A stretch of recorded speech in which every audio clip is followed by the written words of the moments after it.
안녕하세요. 임플란트 타이거입니다. 5월부터 많은 것들이 바뀝니다. 그 중에서 여러분이 꼭 알아두셔야 되는 정책, 5월에 바뀌는 정책인데요. 아마 대부분 해당되기 때문에 오늘 이 영상은 자세하게 그리고 끝까지 시청해 주시기 바랍니다. 자, 먼저 첫 번째입니다. 내가 임차인이 되었던 임대인이 되었던 모두 확인해 두셔야 되는 건데요. 5월부터는 전세보증보험 가입 기준이 강화됩니다. 지금까지 가입했던 기준이 아니라 새로운 기준으로 강화되는 겁니다. 최근까지는 전세보증보험 KB시세나 공시가격 시세에서 100%까지 인정해 주었습니다. 그렇기 때문에 만약 나쁜 마음을 먹은 임대인이라면 전세 사기를 치겠다, 내가 전세보증금을 반환해 주지 않겠다 한다면 충분히 세입자를 울릴 수 있었는데요. 이것이 조금 더 강화된다는 겁니다. 최근 전세 사기 급증했습니다. 특히 빌라왕 같은 경우에는 안타까운 청년의 죽음까지 이르게 만들었는데요. 여기에다가 전세보증금 반환되지 못하는 사례가 계속 증가하고 있습니다. 그러다 보니 깡통전세, 일명 바지사장들의 무자본 갭 투자 때문에 많은 서민계층들이 눈물을 흘리고 있는데요. 이런 일들을 막기 위해서 이제부터는 조건을 강화하겠다. 5월부터는 이제 전세보증보험 전세가율 90%까지로 내리겠다는 겁니다. 그렇기 때문에 지금까지는 전세보증보험에 가입할 때 KB시세나 공시가격 시세에서 100%까지 해주었지만 이제는 90%까지만 해줍니다. 이 말이 뭐냐면 가령 예를 들어서 2억짜리 주택이라 하더라도 전세보증보험도 2억까지 가입할 수 있었습니다. 그렇기 때문에 나쁜 임대인 같은 경우에는 갭 투자로 이것을 모두 활용할 수 있는데요. 진짜 10원짜리 한 푼 없이 무자본 갭 투자로 활용하는 것이죠. 그렇지만 이제 5월부터는 전세가율이 100%에서 90%로 강화되는 겁니다. 그러니까 5월 이후 짜리 주택이라면 전세보증금 1억 8천 이하일 때 보증보험에 가입할 수 있는데요. 이렇게 될 때 임대인 입장에서는 최소 집값의 10%는 자기 자본이 있어야 됩니다. 그러니까 내 돈이 있어야 보험에 가입할 수 있게 요건을 강화하겠다는 뜻입니다. 그러니까 전세가율을 낮춰야 정말 선량한 임차인, 서민들이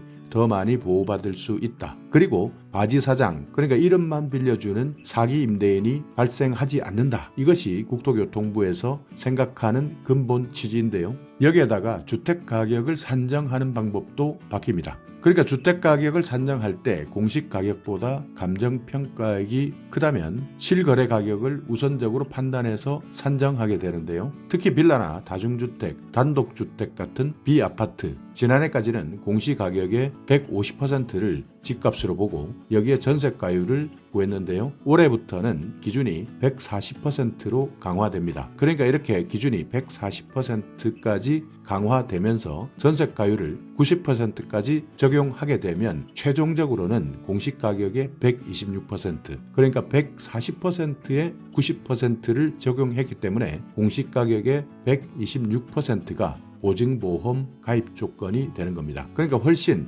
보증보험에 가입하려면 조건이 더 강화된다는 겁니다. 그러다 보면 아파트가 아닌 주택들은 전세보증보험에서 소외될 수도 있습니다. 그러니까 이런 이유 때문에 최근 4월에 임대인들 같은 경우에는 어떻게 해서든 5월이 되기 전에 입주자를 찾아서 계약하려고 하고 있는 상황입니다. 그러니까 4월까지, 현재도 마찬가지인데요. 아직까지는 전세를 들어가는 입장에서 전세보증보험 가입이 안 된다 하는 집은 들어가지 않을 것이고요. 그러다 보면 임대인이나 임차인이나 집을 구하는 입장에서도 어렵고 집을 임대하는 입장에서도 어려워지는 상황이 계속될 수밖에 없습니다. 그러니까 전세가율 90%를 맞추기 위해서는 직전 가격보다 전세값을 내려야 되는데요. 집주인 입장에서는 전세보증금 차익만큼 세입자에게 돌려줘야 되고요. 그렇기 때문에 4월 현재 전세 세입자를 구하기도 어렵고 집값도 하락하고 있고요. 그래서 임대인, 임차인 모두 난감한 시기입니다. 전세를 구하는 임차인 입장에서는 그래도 4월보다는 가급적 5월 이후 이사하시는 것이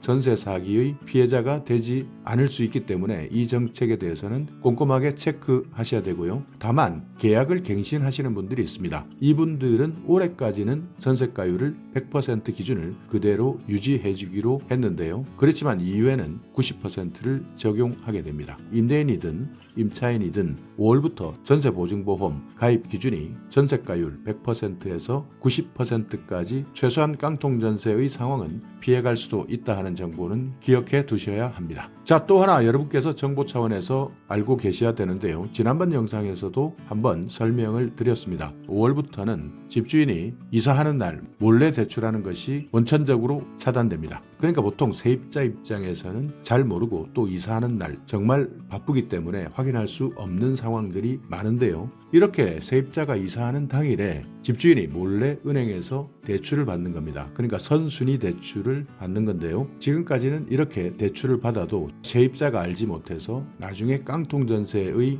억울한 사정이 생길 수도 있었습니다. 그렇지만 5월부터는 국토교통부에서 KB국민, 신한, 하나, NH농협, 우리은행까지 시중 5대 은행이 모두 참여해서 전입신고 당일날 집주인이 몰래 대출을 하는 것을 막도록 합니다. 전세 사기의 대표 유형 중에 하나가 이런 선순위 대출입니다. 보통 세입자 같은 경우에는 이사하는 당일 너무 바쁘기 때문에 이런 선순위 대출을 받았는지 아닌지 확인하기 어려운데요. 결국 만약 이런 일이 생긴다면 세입자는 선순위 은행 대출 때문에 내가 받아야 될 보증금을 받지 못하는 경우가 생길 수밖에 없는 것이죠. 전입신고 효력은 밤 12시부터 발생하기 때문에 집주인이 나쁜 마음을 먹었다면 이사하는 당일날 은행에서 대출을 받는 것이 가능했습니다. 그렇지만 이제부터는 은행에서 전입신고 효력이 아닌 확정일자만 나오게 되면 이것을 근거로 세입자의 보증금이 얼마인지를 확인한 다음 집주인에게 대출을 내주는 것인데요. 그렇기 때문에 확정일자를 무조건 빨리 받아 놓으셔야 됩니다. 예를 들어서 집주인이 5억짜리 빌라를 4억에 전세를 내주었다. 지금까지는 집주인이 이사 당일날 전세금 잔금을 받고 곧바로 은행에서 최대 한도로 주택담보대출을 받을 수 있었습니다. 그렇지만 이제부터는 은행이 확정일자 정보를 확인할 수 있기 때문에 전세금 4억을 빼고 대출 한도를 계산하기 때문에 당연히 집주인이 더 이상 대출 받을 수가 없는 겁니다. 이사 계획이 있다면 아예 계약서를 작성할 때 확정일을 바로 받아두는 것이 더 안전하게 내 보증금을 지킬 수 있는 방법이 되는 겁니다. 자, 이렇게 오늘은 5월부터 바뀌는 전세 보증보험, 그러니까 임차인이 되었던 임대인이 되었던 모두 알아야 되는 정말 중요한 정보인데요. 보증보험 가입할 때 전세가율 90%까지 적용한다. 그리고 피해가 많았던 비아파트, 그러니까 빌라, 다중주택, 단독주택, 연립이나 다세대 주택 같은 경우에는 올해부터 집값을 150%가 아닌 140% 기준으로 계산하고 여기에다가 전세가율 90%를 적용하기 때문에 공시가격의 126%로 보증보험 가입 조건이 결정된다. 이사하는 당일날 세입자 몰래 선순위 대출을 받았던 정말 나쁜 집주인, 5월부터는 일반 시중은행에서 먼저 확인하는 절차가 있기 때문에 보호받을 수 있지만 무조건 계약하는 날짜에 확정일자부터 받는 것이 현명한 방법이다. 이 두 가지 꼭 기억해 두시고요. 혹시 주위에 이런 내용을 아직까지